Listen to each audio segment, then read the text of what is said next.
Good morning. আপনারা দেখছেন weather Ultima.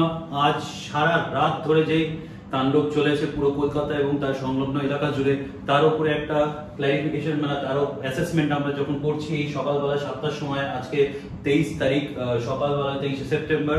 এই সিস্টেমটা যেটা রাত্রি আপনারা দেখতে পাচ্ছেন, এইটাই ওই সিস্টেমটা যেখান থেকে এত ভারী বৃষ্টি হয়েছে, যে বৃষ্টির পরিমাণ অনেক জায়গাতে প্রায় 300 মিলিমিটারের কাছাকাছি রয়েছে। দমদম এবং সংলগ্ন এলাকায় প্রায় 160-170 মিলিমিটার থেকে নিয়ে পুরো কলকাতার মধ্যে কিছু অঞ্চলে কিন্তু 300 মিলিমিটারের মতন এরিয়াতে এই বৃষ্টি জুড়ে ছিল।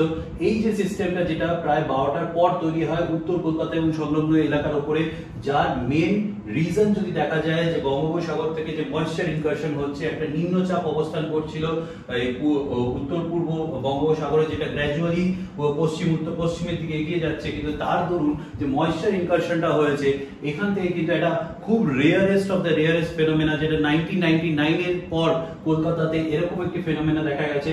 কলকাতা এবং সংলগ্ন এলাকায় যে সারা রাত ধরে এত ভারী বৃষ্টি হয়েছে, যেই বৃষ্টির পরিমাণ যদি আমরা দেখি, সেই বৃষ্টির কিন্তু সব থেকে বেশি তাণ্ডব ছিল রাত্রি 2টোর পর থেকে 4টের মধ্যে, যেখানে বৃষ্টির পরিমাণ মানে মিলিমিটার পার আওয়ার যেটা হয়, যেটা রেন রেট হয়, সেটা প্রায় 150 মিলিমিটারও ছিল।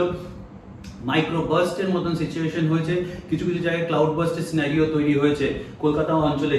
আর মেন যদি আমরা দেখতে বলি যে এখন কন্ডিশন কি, যে এটা কারেন্ট কন্ডিশন বা ফিউচার কন্ডিশন, সেটা এখনো কিন্তু প্রায় বেলা বাড়ার সাথে সাথে কিছু কিছু অঞ্চলে কিন্তু বৃষ্টি বিক্ষিপ্তভাবে বৃষ্টি থাকবে, মোস্টলি হালকা, বাট কিছু কিছু জায়গায় আইসোলেটেড শর্ট পিরিয়ডের জন্য প্রায় 20 থেকে 40 মিনিট বা 1 ঘন্টা মতন কিন্তু ভারী বৃষ্টি হতে পারে।